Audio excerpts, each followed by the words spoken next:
Assalamualaikum warahmatullahi wabarakatuh. Salam sejahtera untuk kita semua. Selamat datang di podcast Visualisasi Bangsa, sebuah ruang dialog untuk menggugah rasa cinta tanah air dan bangsa. Saya Fariza Amalina akan membantu diskusi bersama 6 narasumber inspiratif yang memiliki pengalaman dari bidang yang berbeda. Hari ini kita akan berbincang bagaimana visualisasi, baik dari sisi sejarah, akademik, hingga seni visual, dapat memperkuat identitas bangsa, memupuk rasa kebanggaan, dan menumbuhkan semangat kebangsaan di tengah tantangan global. Mari kita sambut narasumber kita hari ini. Yang pertama adalah Mas Harfiansyah. Selamat sore, Mas Harfiansyah.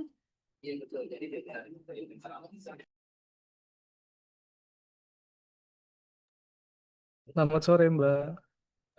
Lalu narasumber kedua kita ada Mas Fikri Zaki yang memiliki pengalaman pada dunia seni visual. Selamat sore, Mas Fikri Zaki. Selamat sore Mbak, selamat sore semuanya.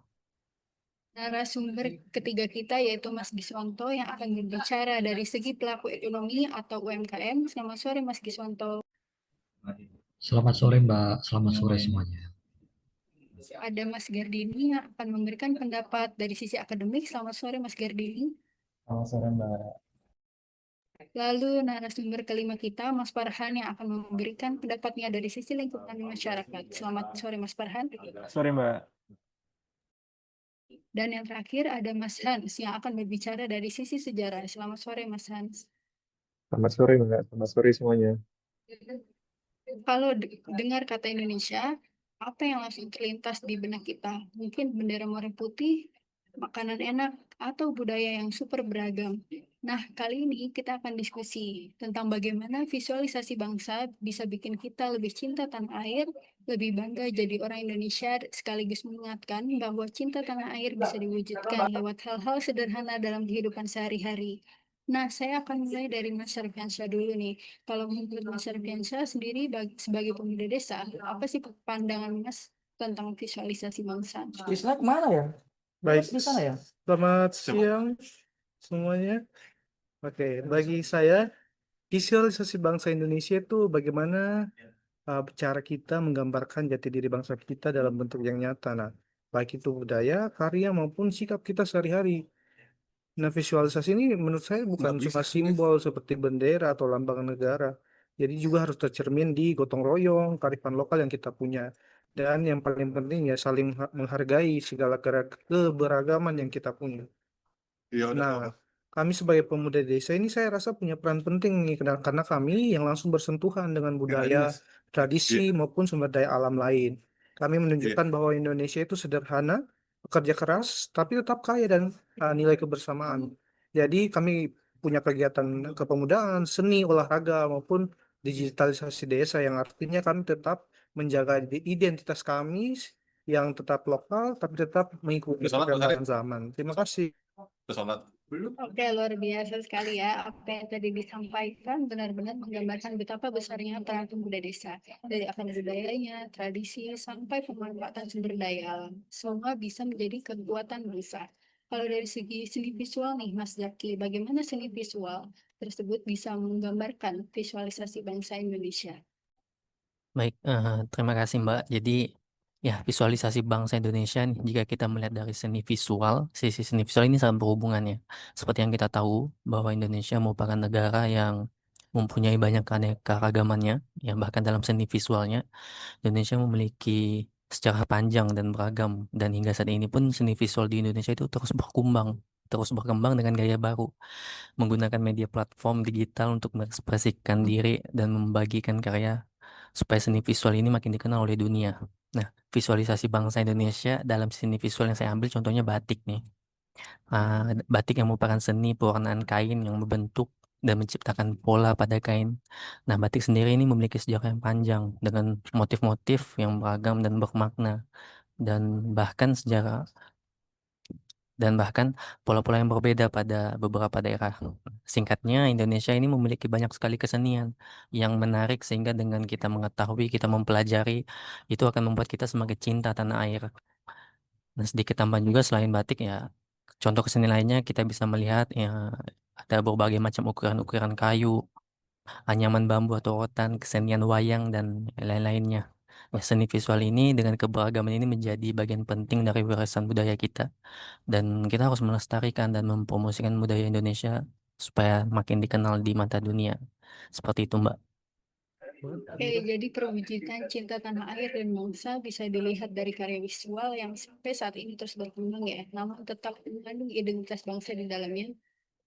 Dan karya visual khas Indonesia tentu sangat terkait dengan usaha mikro, kecil, dan menengah.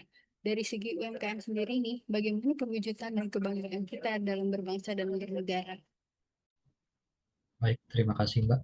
Sebagai pelaku ekonomi, terutama dari kalangan UMKM, menurut kami kampanye visualisasi bangga berbangsa dan bernegara itu harus bisa menjadi mesin penggerak ekonomi.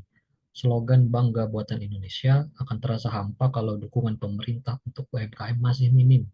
Misalnya, sulitnya akses modal atau birokrasi yang rumit. Visualisasi kebanggaan bernegara harus diterjemahkan menjadi tindakan nyata yang mendukung perekonomian akar rumput. Kalau kampanye visualnya berhasil, maka pemerintah dan semua pihak harus siap dengan ekosistem yang mendukung, mulai dari perizinan yang mudah, bantuan modal, hingga bisa dirasakan sampai ke dompet para pelaku UMKM. Pada akhirnya, bagi kami pelaku ekonomi, visualisasi bangga berbangsa dan bernegara adalah sebuah investasi. Sebuah investasi yang akan berhasil jika slogan dan visualnya diterjemahkan menjadi gerakan ekonomi nyata yang menggerakkan roda perekonomian dan memberikan manfaat langsung kepada seluruh rakyat Indonesia. Gitu, Mbak. Wah, menarik banget ya. Memang pada dasarnya pelaku UMKM sendiri itu merupakan salah satu tonggak dari perputaran ekonomi di Indonesia dan perlu didukung juga dengan adanya daya beli masyarakat yang baik. Seperti itu ya, Mas Gismonto. Benar sekali, Mbak, seperti itu. Baik, sekarang saya akan beralih ke sisi akademik. Kita tahu bahwa dunia akademik adalah hal yang paling dekat dengan generasi muda, di mana pembelajaran dan penguatan rasa cinta tanah air turut diajarkan di sekolah. Apa pandangan Mas Gardini mengenai visualisasi bangsa yang dapat menggugah rasa cinta tanah air tersebut? Baik, menurut saya visualisasi bangsa itu bisa menjadi sarana strategis untuk menanamkan rasa cinta tanah air dan kebanggaan berbangsa sejak dini. Pendekatan visual itu memiliki daya jangkau dan daya ingat yang sangat kuat bagi peserta didik maupun masyarakat luas. Di mana manusia tuh sebenarnya belajar lebih efektif melalui pembelajaran berbasis visual. Misalnya gambar, film, infografik, dan media interaktif itu dapat menumbuhkan keterikatan emosional yang mendalam. Jadi ketika siswa melihat representasi keindahan alam Indonesia, keberagaman budaya dan kisah-kisah pahlawanan, itu mereka tidak hanya memahami faktanya, tapi mereka merasakan gitu kebanggaan menjadi bagian dari bangsa ini. Oke, lalu gimana nih rasa cinta tanah air dan bangsa itu bisa didorong melalui sisi akademik? Menurut saya kita tuh bisa mengintegrasi hal tersebut tuh ke dalam kurikulum kita. Contoh, visualisasi bangsa itu dapat diimplementasikan melalui proyek seni dan multimedia yang menampilkan kekayaan Nusantara. Jadi siswanya itu bisa belajar sendiri, memahami sendiri apa yang akan mereka tampilkan, misalnya seni multimedia gitu. Terus bisa juga jadi pameran di sekolah yang mengangkat sejarah perjuangan bangsa. Jadi siswanya sendiri bisa langsung melihat bagaimana sih perjuangan bangsa kita dulu. Selain itu, pembelajaran digital interaktif seperti video, animasi tentang Pancasila, Bhinneka Tunggal Ika, dan kebinekaan itu bisa digunakan juga. Jadi dengan demikian tuh nilai kebangsaannya tidak hanya diajarkan secara teoritis, tapi dihidupkan dalam pengalaman belajar. Terima kasih, Mbak. Kalau tadi kita sudah dengar implementasi dan visualisasi bangsa pada dunia akademik, sekarang kita juga mau dengar nih. Kalau dari lingkungan masyarakat sendiri bagaimana sih? Karena lingkungan masyarakat ini sendiri kan terdiri dari usia dan background masyarakat yang variatif. Bagaimana nih pendapatnya Mas Farhan? Oke, udah. Terima kasih Mbak. Mungkin sebagai ketua RT, saya melihat bahwa visualisasi bangsa itu sebenarnya paling terasa di level masyarakat ya. Contohnya setiap Agustus kita pasang bendera merah putih di depan rumah. Itu bukan sekedar formalitas, tapi tanda bahwa kita semua satu bangsa. Saat lomba 17-an juga saya lihat anak-anak, pemuda, bahkan sampai orang tua kompak turun tangan untuk beli. Ada yang bikin panggung, ada yang masak buat konsumsi, dan ada juga yang jaga parkir. Itu semua visualisasi nyata dari gotong royong sebagai jati diri bangsa. Bahkan untuk kegiatan ronda malam pun kami beri nama Poskamling Nusantara. Hal kecil tapi bikin warga merasa punya kontribusi menjaga bangsa. Bagi saya, visualisasi bangsa di masyarakat bukan cuma simbol, tetapi pengalaman hidup sehari-hari. Dari tingkat RT lah, rasa bangga itu ditumbuhkan. Kalau lingkungan terkecil kuat dengan semangat persatuan dan kebanggaan pun, maka bangsa ini juga akan kokoh. Mungkin seperti itu. Memang kalau soal kekompakan dan gotong royong itu masyarakat di Indonesia masih menjadi salah satu identitas bangsa kita yang paling kuat ya. Tapi kalau kita kembali ke masa lalu nih, apa yang dapat dijelaskan dari sisi sejarah mengenai visualisasi bangsa? Tentunya sejarah bangsa kita ini tidak akan pernah bisa kita lupakan dan akan selalu menjadi pelajaran bagi generasi masa depan. Bagaimana nih Mas Hans? Menurut saya, sejarah itu penting untuk visualisasi bangsa Indonesia. Karena menurut sejarah, kita belajar tentang asal-usul perjuangan dan nilai-nilai yang dibentuk oleh pendahulu kita. Ketika kita memahami betapa sulitnya pendahulu untuk memperjuangkan kemerdekaan, tentu saja muncul rasa syukur dan bangga pada tanah air. Ada beberapa cara agar sejarah dapat menjadi pelajaran bagi generasi masa depan. Misalnya, kita bisa memanfaatkan teknologi. Di era yang serba digital ini, kita bisa memanfaatkan banyak hal seperti film dokumenter, podcast, dan konten sosial media. Saat ini semua orang menggunakan sosmed, sehingga konten-konten seperti ini dapat menjangkau semua pihak, terutama anak muda yang sangat akrab dengan platform digital. Selain itu, kita juga kaitkan dengan kehidupan modern, misalnya mengenali bangunan, jalan, atau patung sejarah kita. Tunjukkan bahwa sejarah bukanlah sesuatu yang sulit, yang jauh. Kita juga bisa membahas isu-isu material relevan saat ini, seperti toleransi, persatuan, dan keragaman dalam perjuangan kemerdekaan. Itulah kenapa sejarah sangat penting untuk menggugah rasa juga tanah air. Begitu.